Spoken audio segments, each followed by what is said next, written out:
Next, we'll make a questionnaire. This will be very helpful if you've never done interviews before.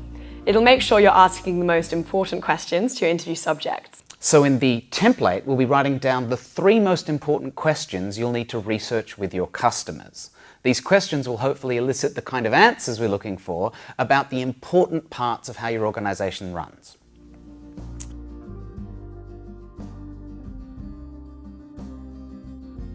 I want to find a behaviour that they already do so I can replace it with my thing, right?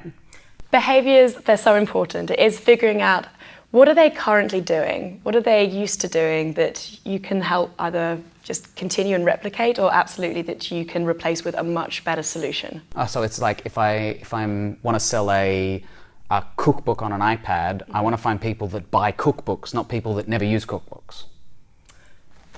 Yes, but also if you're selling an app on an iPhone, really your biggest thing is to make sure that they're already buying apps for other solutions in their life. If you've decided to make an app on an iPad, you better make sure that they actually have an iPad. That's pretty make or break.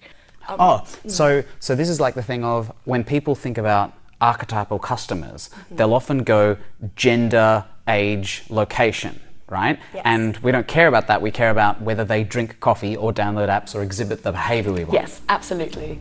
Cool.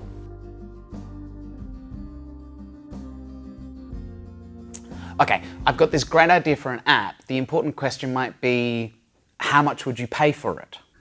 Right, so this question could be a lot better. People aren't particularly great at predicting how they're going to behave in the future. We're much better at talking about something that's happened recently. All right, so if I'm not allowed to ask if they'll buy the app, is there a better way to ask the same question?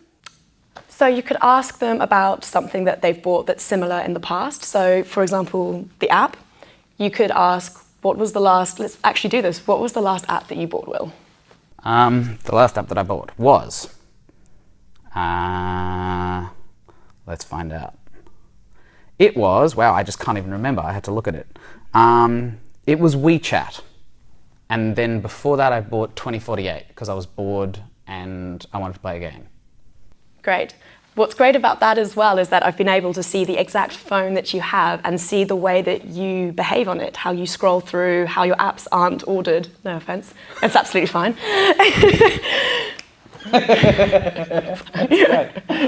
So in the Google Doc, I'll change my how much would you pay for it to when was the last time you bought an app?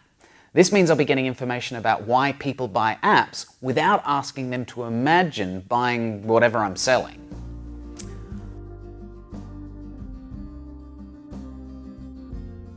Okay, now I've found out the customer has and uses a phone. My next logical question would be, how often would you use this app? So in colloquial conversation, that's absolutely how we talk. However, in an interview, you want to really get the truth out of what the person actually does. It's much easier to talk in terms of the ideal self.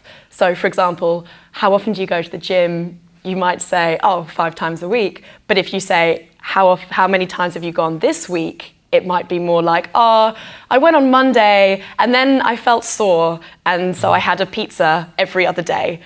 I don't want to question their ideal self. I want to question their actual self. So think around framing questions in words like, when was the last time you, tell me about the last time, what was happening the last time. So it's very much just making them go back to a story that happened recently, getting them to recall it accurately. So I'm going to want questions that start with, when was the last time you, or how often in the past week did you? Yes, absolutely. Cool. Okay, so we'll have 3 or 4 open-ended questions that ask customers about a specific experience they've had in the past, in the problem area we're interested in. How do I know that I've got a good set of questions? So you can do a little bit of a sanity check, go through your questions and just make sure that they're firstly not going to provoke just a binary answer, so the yes or no, and that they are going to make people talk about a true story from the past.